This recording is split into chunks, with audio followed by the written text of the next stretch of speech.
très certainement. Ok. Donc, Inapolitique 93, Hassan II du Maroc parle de religion, de politique et de la monarchie. Voilà, comme d'habitude, je crédite toujours les chaînes, bien évidemment. Je vous les mets à chaque fois dans la description, comme ça, s'il y a des gens qui après s'intéressent, veulent aller voir ça de leur côté, ou juste s'abonner aux chaînes si vous voulez suivre certaines chaînes. Voilà. Ça va être quoi faire? Non, c'est bon de ce côté, oui. C'est génial, petite pub, alors ça on évite. L'image ok, mais le son on va éviter. On laisse les pubs parce que bon, là, hein, ça rémunère les chaînes, c'est super. Atmosphère demeure. Ok. Hop. Auto. Non. 1080. Bim. Et on est bon.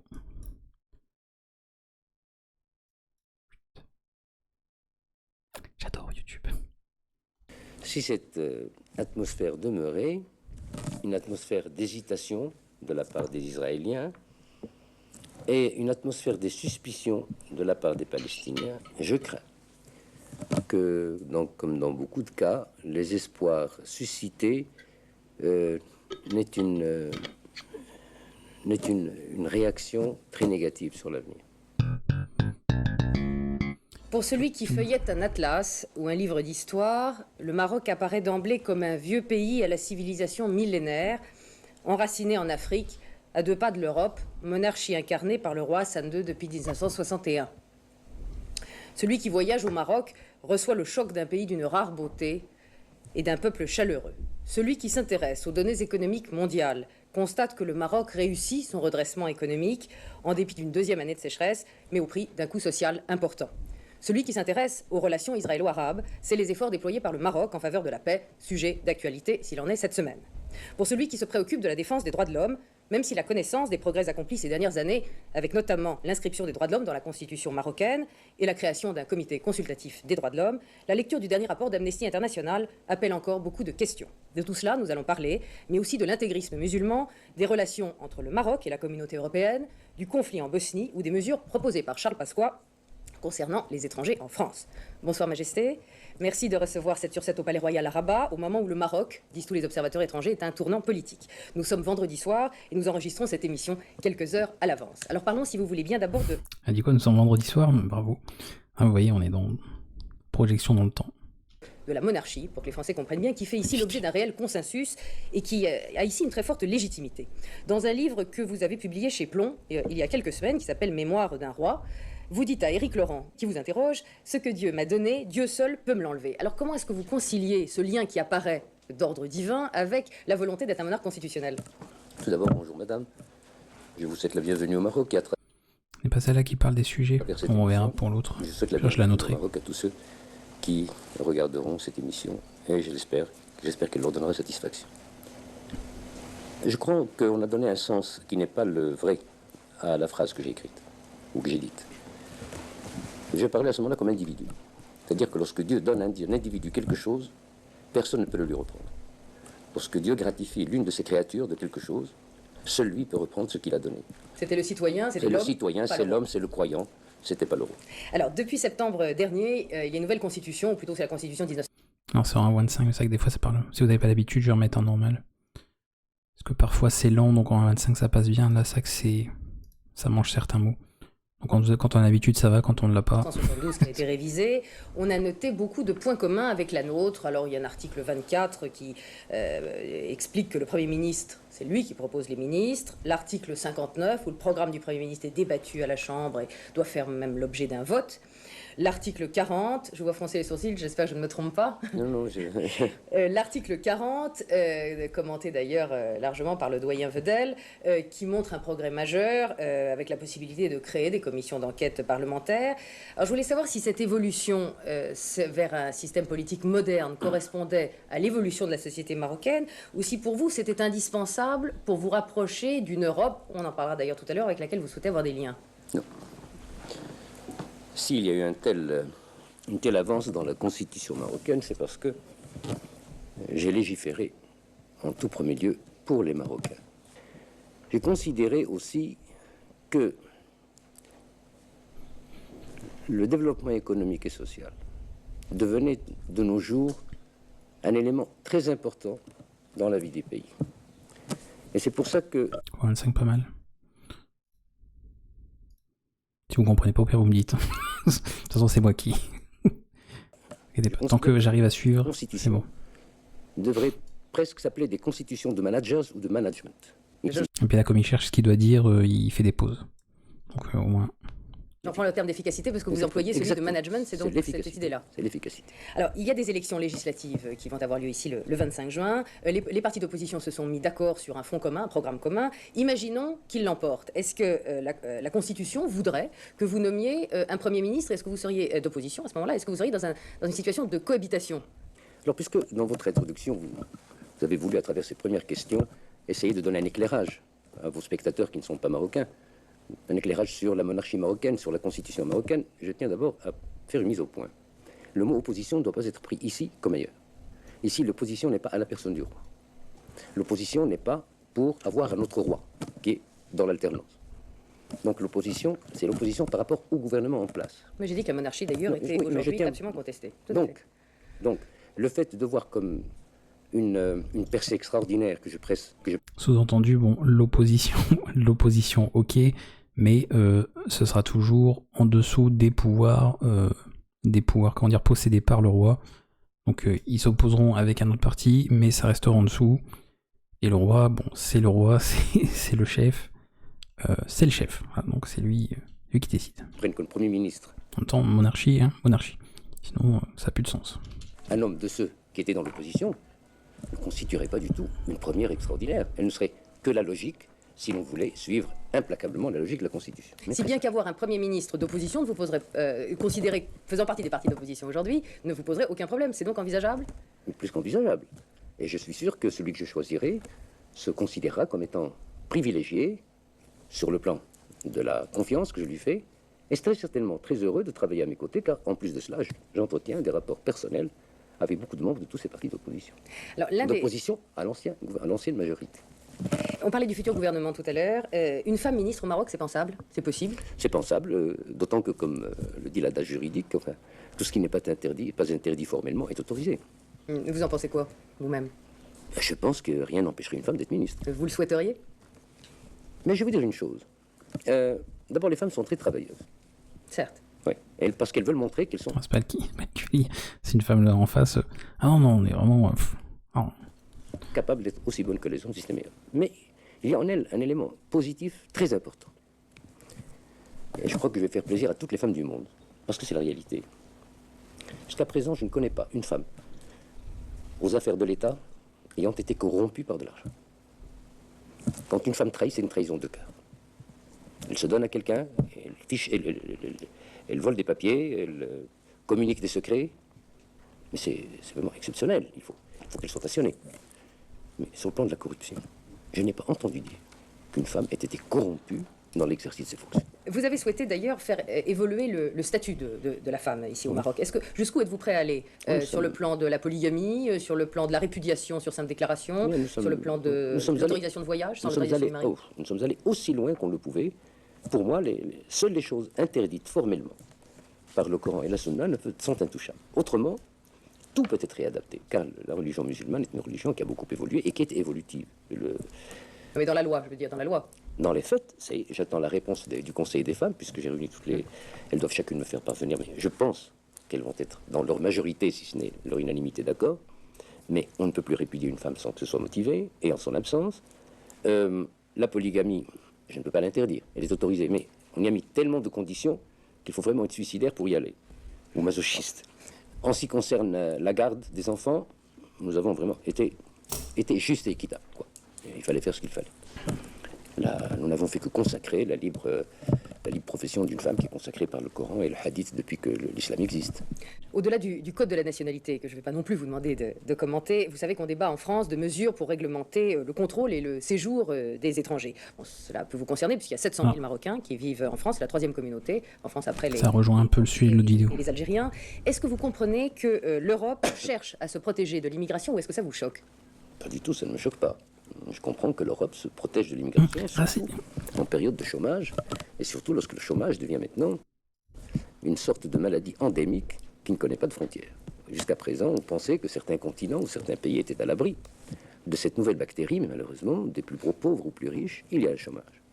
Non, j'estime tout simplement que Ce qui empêcherait peut-être, parle du Maroc par exemple, c'est des riches au chômage dans le chat. Bon, pour voir un truc. Que lorsque les investisseurs viennent pour des PME ou des PMI, qu'il y ait en même temps un transfert de technologie. Ce serait donc une formation faite chez nous qui empêcherait ceux-là même d'aller en France. Mais de là à accepter que des Marocains, qui ont quand même leur dignité, passent en fraude en France et soient soumis aux lois, et qu'eux-mêmes s'exposent à des vexations prévues par la loi, ou à des capitis diminution, j'ai trop de respect et de fierté pour eux, pour leur dire allez vous faire donner de gifles ou un coup de pied quelque part. Et est-ce que vous aimeriez qu'il soit intégré en France? Le principe même de l'intégration, est-ce que vous êtes pour, est-ce que vous êtes contre? Je n'appellerais même pas cela l'intégration. Et je n'aimerais pas du tout qu'il soit l'objet d'une tentative, car ils ne seront jamais intégrés. Vous croyez qu'eux ne le veulent pas, ou que c'est les Français qui le refusent? L'exprimeront-ils qu'ils ne le pourront pas? C'est possible entre Européens. La trame est la même. Les mouvements européens dans l'histoire ont été Est-Ouest. Et les mouvements humains. La religion, enfin tout un tas de choses. Mais là, c'est un autre continent. Et vous n'en avez que faire. Ce sera de mauvais Français. Ce seront de mauvais Français. Enfin, vous nous découragez de chercher à intégrer. Je vous décourage, en ce qui concerne les miens, d'abord les Marocains, d'essayer des détournements de nationalité, car ils ne seront jamais 100% français. Ça, je peux vous l'assurer. Thibaut. À propos de l'intégrisme, on sait que vous le combattez, ou plutôt vous combattez tous les... Donc son avis, parce que j'imagine que c'est une journaliste française, où il explique en gros que la France cherche, si la France cherche ou espère, voilà, à l'espoir qu'un Marocain, quelqu'un qui a la nationalité marocaine s'intègre pleinement au pays français, eh bien que ce serait utopique, quoi. Qui se met le doigt dans l'œil, qui s'imagine que ça ne marcherait pas. Bon, je pense qu'il y a suffisamment aujourd'hui de personnes qui sont en France et qui considèrent qu'ils sont parfaitement intégrés. Ce qui ne veut pas dire pour autant être intégré dans notre pays, ou être assimilé, s'être assimilé comme certains peuvent le dire. Ça ne veut pas forcément pour autant dire qu'on renie, bien sûr, son pays d'origine, que surtout que la plupart du temps, il y a souvent des gens qui viennent en France pour chercher un travail, pour venir en aide à de la famille qu'ils ont laissé justement derrière eux. Donc c'est pas pour dire je me casse et démerdez-vous, moi je vais en France, comment dire, c'est le French Dream, c'est le rêve américain mais version française. Bon, c'est vrai que ça fait, le rêve dure pas très longtemps, mais oui, c'est pas des gens qui renient leurs origines, qui renient leur famille. Donc c'est quand même différent. Intégrisme, comme vous dites. J'aimerais vous demander au fond quelles sont vos armes. Est-ce que ce sont des armes religieuses, puisque vous êtes le prince des croyants et qu'au fond vous pouvez dire il n'y a pas plus musulman que moi, ou est-ce que ce sont des armes de développement économique, précisément celles dont vous parliez à l'instant? Il se trouve que pour le Maroc, il n'y a pas que les armes conventionnelles.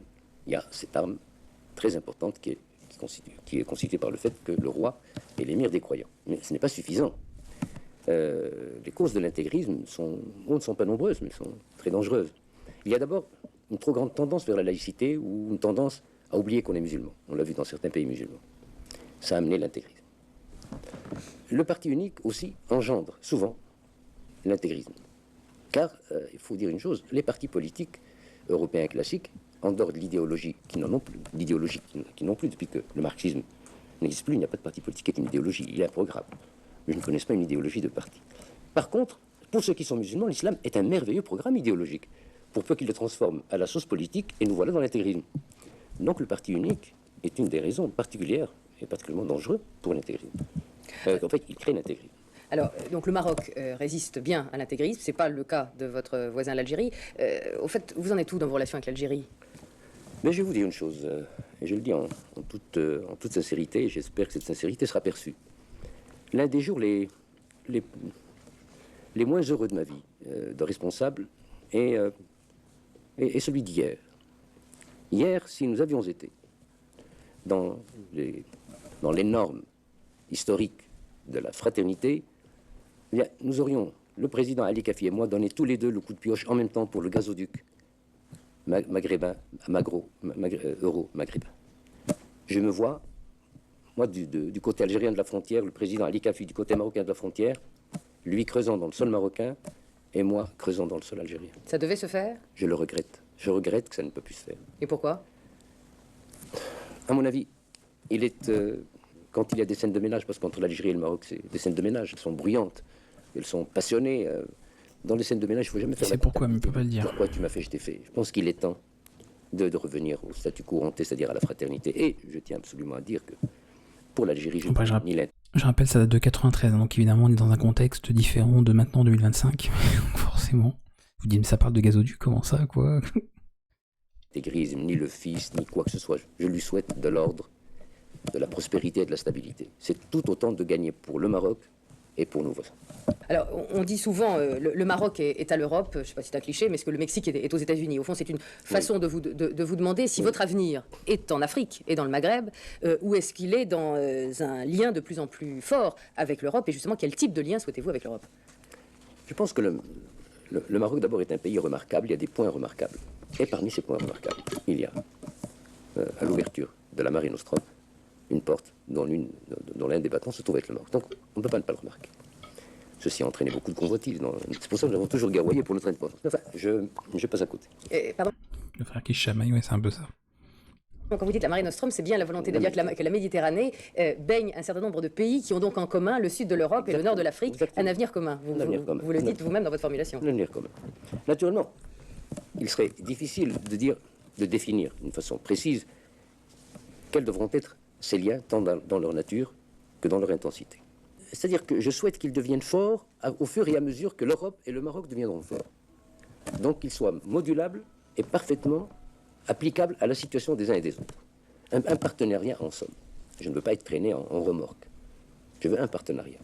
Car si je ne veux pas d'assistance, car ça me rendrait paresseux. Et en plus, nous sommes un pays fier et capable de faire quelque chose. Un partenariat bien étudié, bien décidé, je pense que c'est quelque chose d'important.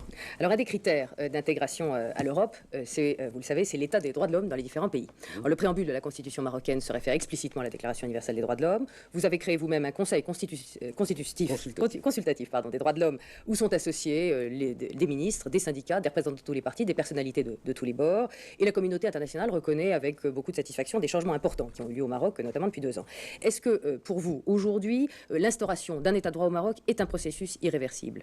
Non seulement c'est un processus irréversible, mais à mon avis, plus on donne de liberté, plus il faut que ces libertés soient respectées. Or, de nos jours, avec la mauvaise éducation, avec la criminalité, avec la drogue, avec le relâchement de la famille, nous donnons naissance tous les jours à des destructeurs de la société plus qu'à des constructeurs. Or, cette société de droit doit vivre et survivre. Et c'est pour cela que plus le Maroc deviendra une société de droit, plus il devra être vigilant à se maintenir dans la société de droit. Alors, le dernier rapport d'Amnesty International du mois dernier chiffre encore à des centaines le nombre des disparus dont les familles sont aujourd'hui sans nouvelles. Ce rapport vous demande solennellement de les libérer. Qu'est-ce que vous avez envie de répondre à Amnesty? D'abord, je vais dire à Amnesty International que c'est une vieille boîte complètement défraîchie, qui ne sert plus à rien. Elle a été créée par un Irlandais aigri, et puis par la suite, elle est prise en main par des mouvements gauchisants, jusqu'à ce que la Russie à Helsinki fasse le marchandage avec le président Carter sur les droits de l'homme. Et Amnesty International a servi de cheval de Troie dans cette affaire. Or, Amnesty International n'est sacré par personne, n'a reçu le baptême de personne, aucune bonne ou mauvaise fée n'était au-dessus de son berceau lorsqu'elle est née. Je ne vois pas ce qu'elle vient faire en mettant le nez dans nos affaires. C'est une ONG reconnue internationale par tous les pays, puisqu'elle a dénoncé les tortures et les exactions dans tous les pays, y compris dans les pays communistes. Pour moi, elle n'est plus respectable à partir du moment où elle ment. Je suis prêt à accepter qu'elle me fasse un procès si ce que je dis est faux. J'accepte le procès, mon pays accepte le procès. Mais qu'elle vienne prouver qu'il y a des centaines de détenus. Qu'elle vienne le prouver. Vous dites Mais c'est intéressant parce que le côté qui est soulevé elle n'est plus, elle n'est plus acceptable à partir du moment où elle ment. Bon, déjà, les gouvernements mentent et c'est même un peu dans leurs obligations de mentir. Et le fait de soulever aussi que parce qu'Amnesty n'aurait... Alors, encore une fois, que ce soit vrai ou pas, voilà, on va pas aller... mais parce que ça n'aurait pas été élu, voilà, il n'y aurait pas eu, une élection qui aurait élu une ONG disant voilà, Amnesty, tel groupe, pour telle chose, pour tel militantisme ou telle lutte. Donc leur voix, leur parole, leur opinion finalement, parce que c'est aussi ça, c'est de relever certains points et puis de donner un avis là-dessus, même si là c'est pas qu'une personne, c'est un groupe, ne serait pas pertinent ou n'aurait pas... Voilà, on parle d'état de droit juste avant, mais on critique le fait qu'un groupe mettrait le doigt sur certaines choses, indépendamment encore une fois qu'ils aient raison ou tort, qu'on soit d'accord ou pas, parce que on est là pour débattre aussi, mais c'est un droit en fait, et il n'y a pas besoin d'avoir été élu en fait, d'avoir été mis sur un piédestal ou proclamé par quelqu'un pour avoir le droit de donner ton avis et de mettre le doigt sur des problèmes en fait dans la société. Surtout que dans leur cas, ils sont parfaitement dans leur rôle, dans leur fonction. Donc en même temps, voilà. Mais pareil, voilà, Amnesty, ils vont pas être là pour dire bon, tel état ce qu'il fait, c'est super, bravo, continuez comme ça, félicitations, la médaille, tout ça. Donc c'est un peu normal que lorsque vous êtes dirigeant, vous avez plus généralement à critiquer ce genre d'ONG que, au contraire, vous dire non, c'est bien quand ils nous attaquent, quand ils nous accusent même parfois de choses, encore une fois qu'ils mentent ou pas, on adore, voilà, ils nous accusent, ils nous suspectent de vendre des armes des pays terroristes, ils nous accusent de ci, ils nous accusent de faire partie de certains réseaux, on adore, c'est génial. Non, évidemment que ça, voilà, c'est gênant parce que le doigt est mis justement sur des points de discussion et des points discutables. Aujourd'hui qu'on vienne chez moi. Qu'elle vienne le prouver, qu'elle amène avec elle tous les avocats du monde. Mais si par contre il s'avère qu'elle a raconté des histoires, depuis des années, alors là, il faut qu'elle-même se dise qu'on pourrait lui demander des sanctions. Il y a un comité des droits de l'homme aux Nations Unies qui en 90 s'est intéressé au Maroc et a demandé où étaient Tazmamart et Kalat Mgouna, qui étaient des centres c'est un centre de détention, de tourisme. Oui, c'est la capitale des roses. Oui, oui, existait effectivement. il y avait à Kalat Mgouna, d'après ce rapport des Nations Unies, un centre de détention secret. Ah mon Dieu, Mgouna, c'est la capitale des roses. Ils connaissent mal la géographie du Maroc. Il peut y avoir des centres de détention dans des lieux qui sont prévus de tourisme. Non, c'est pas possible. Et alors justement, quand ils ont demandé où était Tazmamart, les autorités marocaines ont répondu que ce centre de détention ne figurait pas sur les listes justement du ministère de l'Intérieur. Or depuis, Tazmamart a été rasé. Alors, ils sont allés voir. C'est la limite pour justement à venir voir chez vous. Parce que vraiment, Tazmamart je ne dirais pas qu'il n'avait pas d'objet. Il avait une existence et un objet. C'est très intéressant de voir aussi la gestuelle et les changements justement dans tous les mouvements du corps, plus que le visage, parce que généralement on s'intéresse plus, surtout quand on est dirigeant, hein, on est, on est formé à faire attention à comment on dit les choses, à comment on se présente, donc notamment au niveau du visage, tout ça, mais on s'attarde beaucoup moins à la voix, non pas les mots mais la voix, ou simplement la gestuelle, donc au niveau du corps. Et je sais pas si vous avez remarqué, au début il était très serein, c'était, voilà, parler de manière très calme, très contrôlée. Il y avait rien, il n'y avait pas d'éléments qui laisseraient montrer éventuellement la simulation de quelque chose, un mensonge ou des sujets qui sont un peu gênants. Et il y a eu le fait de remettre Amnesty sur le tableau. Ça a commencé quand ça parlait de l'Algérie déjà.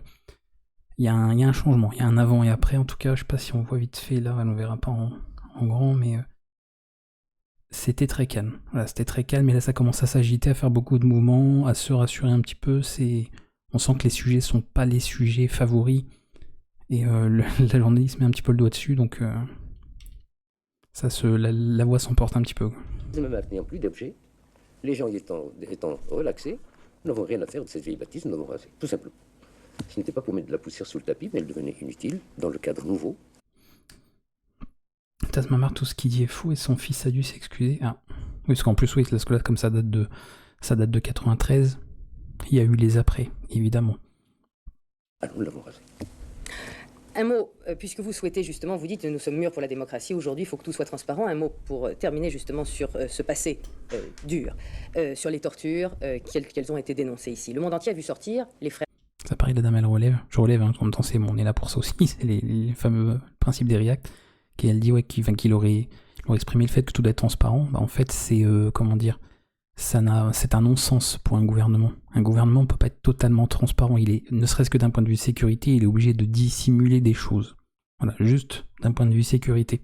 Donc déjà quand un gouvernement vous proclame qu'il sera transparent, totalement transparent sur ce qu'il fait, sur ses intents, tout ça, déjà c'est un mensonge. Voilà. Il ne peut pas être transparent, ne serait-ce que d'un point de vue sécurité. Donc en plus en ayant en soi des bonnes raisons de l'être, parce que oui, vous doutez bien que la sécurité nationale, tu peux pas en fait tout révéler, tout dire.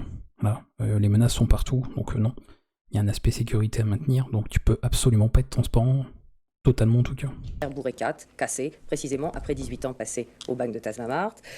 On a vu sortir Abraham Serfati de prison, après 18 ans passés. D'ailleurs, le hasard veut qu'il publie un livre la semaine prochaine avec sa femme Christine sur son autobiographie.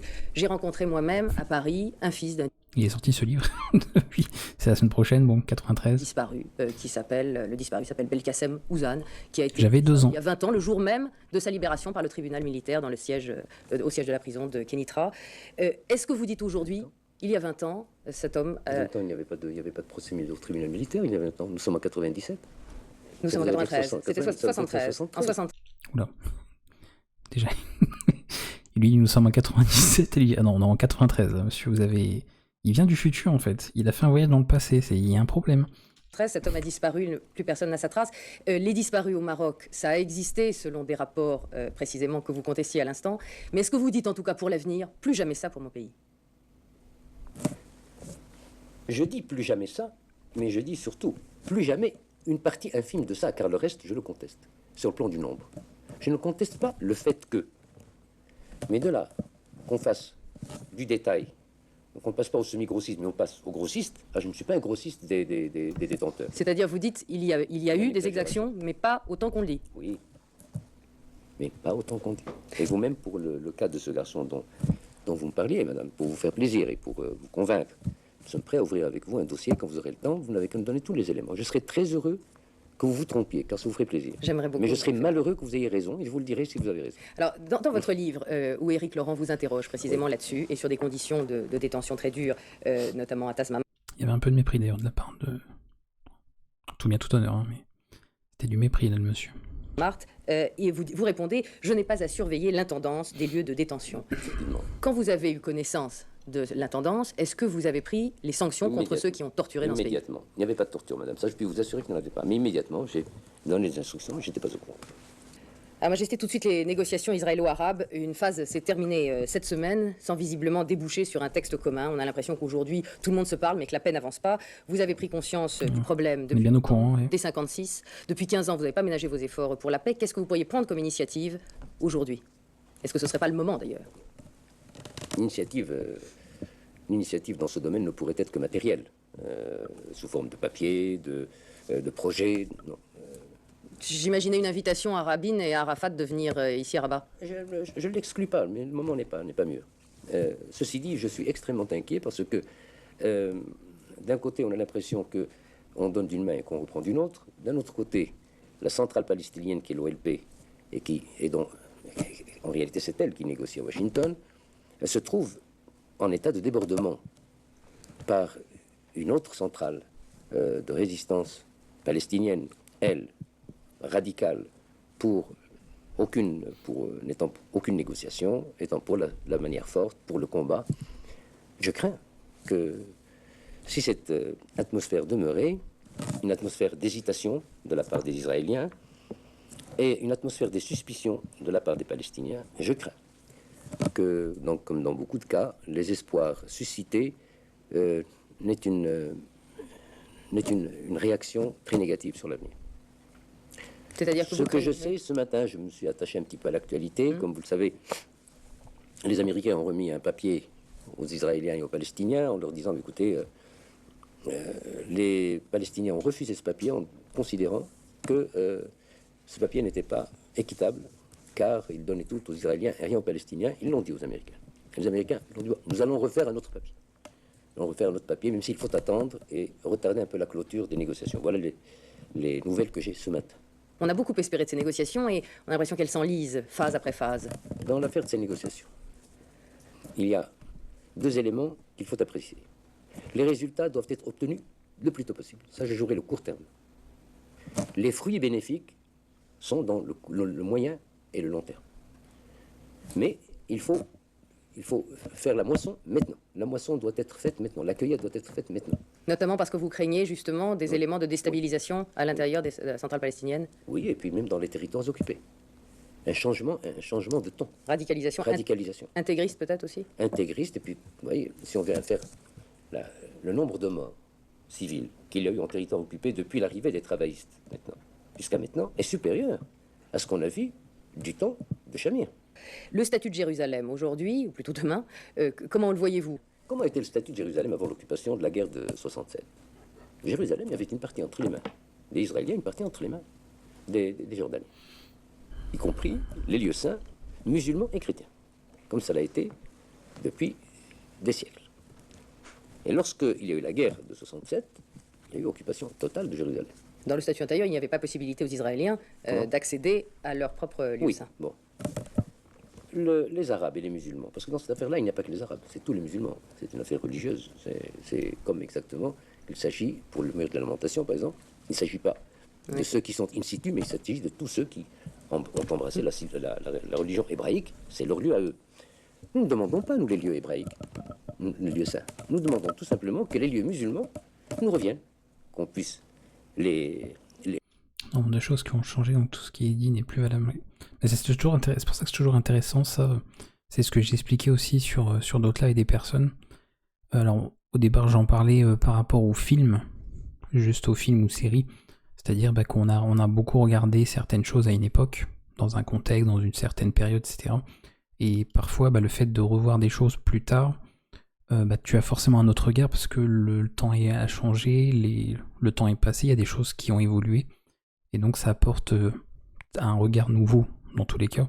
Et d'autant plus, voilà, quand on regarde des interviews, des reportages, etc., ou des interventions, personnalités publiques, même centrées sur la politique, de ce qui était dit à l'instant T, et quand tu reprends le discours 10 ans, 20 ans plus tard, et que forcément tu as un recul par rapport à ce qui a pu être dit à l'époque. Donc c'est intéressant.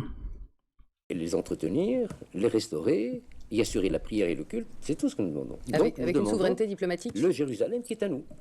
Bon. Une fois qu'on nous dira autre chose, on verra. Je pense que le statut hanté sera difficile à atteindre. Je pense qu'il faut absolument se dire que ce qui a été pris par la violence ne saurait être considéré comme définitif. Or, les parties musulmanes de Quds doivent nous revenir. C'est le minimum que l'on nous doit. Je remarque que dans ce que vous dites, vous délimitez le... Là, certains pourraient dire, parce qu'il paraît d'état de droit, sous quel droit? Sous quel droit, du coup?